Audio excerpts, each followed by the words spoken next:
There were some very hazardous swimming conditions, strong currents, also waves 5 to 8 feet reported out here tonight.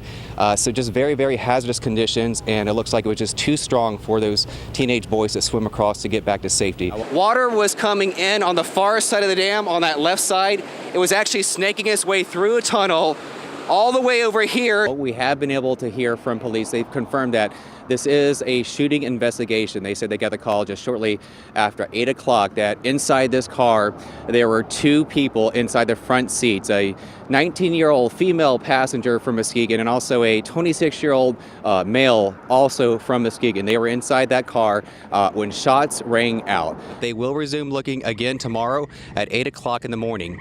Meanwhile, the family's pastor says that they're still holding out hope. However, they're beginning to come to terms with the reality that, in all likelihood, Riley is gone. The sheriff went on to say that this is just a very unfortunate event that happens. He says no officer wants to be involved in a shooting like this. No department wants to be involved in an officer-involved shooting like this. He says it's just a very sad and tragic thing that happened. But in his words, that the officer involved in the shooting had no choice because, again, the suspect was approaching him and threatening him with a very large knife. LA they have demonstrations. New York has demonstrations. Chicago does. Why not Grand Rapids? So these people are very vocal about what happened in the election and their disapproval of the country electing Donald Trump. They were in favor of Hillary Clinton and what she stood for, and they're in great disapproval of what Donald Trump stands for. The latest is right now, Consumers Energy really has their hands full trying to repair the utility pole that was damaged as a result of the crash. I'm going to step out of the way so you can look. The pole on the right is the one that they just planted into the ground. The one on the left was damaged when the suspect's truck plowed into it, breaking it apart.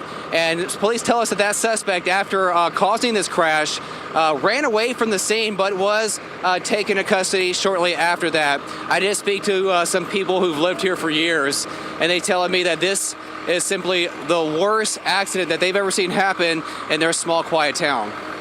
And all of a sudden, bam! Loudest crash. It was a big old boom. That loud sound was the crash of a truck plowing into a car here at the intersection of Heights Ravenna and Main Street around 5 o'clock Tuesday evening. And this truck just blew by my house. I mean, I could feel the power of the truck it just exploded past my house. The truck split a large chunk off the utility pole, almost knocking it completely down. People who witnessed the crash say they also saw the suspect running away. Dude ended up jumping out the truck, took off running, almost had him. You almost caught him? Almost caught him. He ended up running to the back. Others went to help the people injured. Seeing the people crawling out of the car and went around and seeing the other passenger that got ejected. Michigan State Police say one person was airlifted to the hospital. The other 2 were transported by ambulance. Troopers used canines to track the suspect down following the collision and say that they were taken into custody about an hour later. Pretty bad accident right here. Yeah, they're taking this very hard. The mother of the victim, she was in court today so she could have the chance to look at the face of her son's accused killer. And as you mentioned, the family is taking this extremely hard.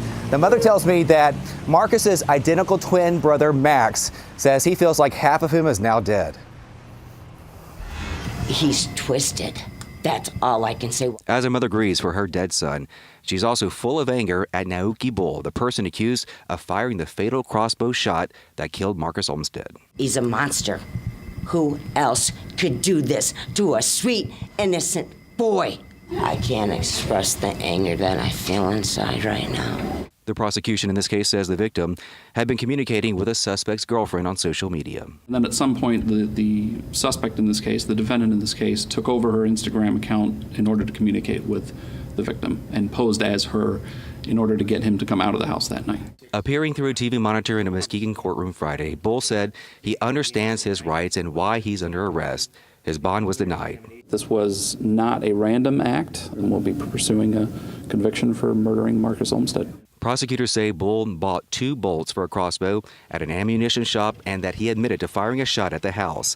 They say the victim was shot in the stomach with a crossbow bolt. It's the first case I'm aware of that's involved a crossbow being used as a murder weapon, but whether it's unusual or not is really not a factor that we consider. The evidence points to the fact that this was a murder committed by Mr. Bull, and that's what he's charged with. Meanwhile, a family is left without a loved one as they search for answers to why this happened. He took his identical twin son, Maxwell Olmsted's other half. He's also got another brother and sister that don't know how to deal right now because of his selfish acts.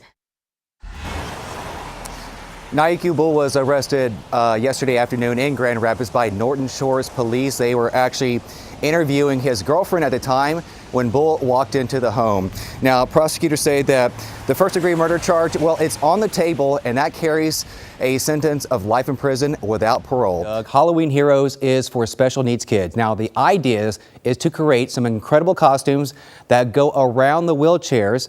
More than 70 volunteers are going all out to lavishly decorate wheelchairs for those children who have their very own parade coming up next week.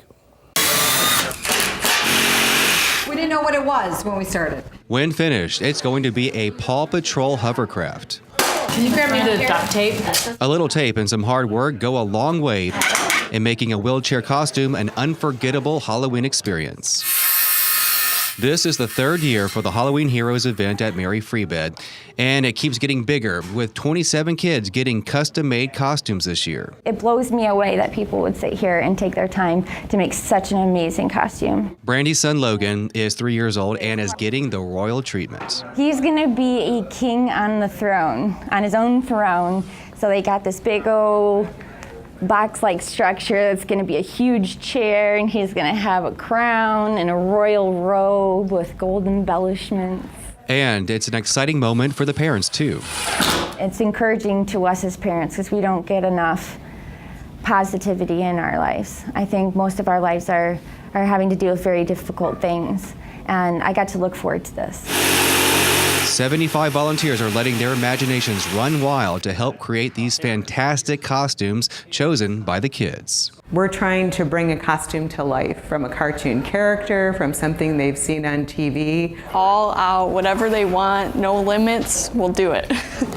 Everyone just happy to help out. It's really cool to see the kids come in and just the excitement on their faces to get to actually have some cool costumes. We are building the windshield for a Paw Patrol fire engine.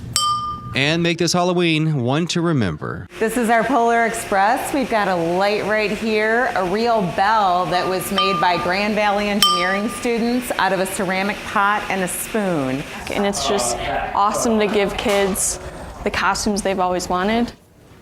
That is fantastic. Yeah, how about that? That's some great stuff. Now, the big parade is Saturday, October 27th. It starts at 3 o'clock, and it's on Wealthy Street. Halloween Heroes can still use some volunteers. If you'd like to help, all you have to do is call Mary Free Bed for that information. I'm sure they could. Those were extremely intricate. I had no idea they were going to be that detailed, that extravagant.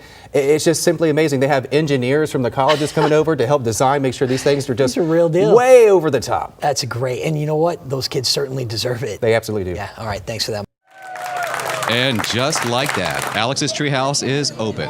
The little boy who's battling cystic fibrosis has a lot of imagination and dream big to make his wish a reality. Like a really good spot for all of my family and my friends to just stay here and hang out. Technically, it's more of a fort than a tree house, but it's as tall as most trees. Really high. You like it that way? Yes. There's 2 levels. It's got his name on it. There's even a slide.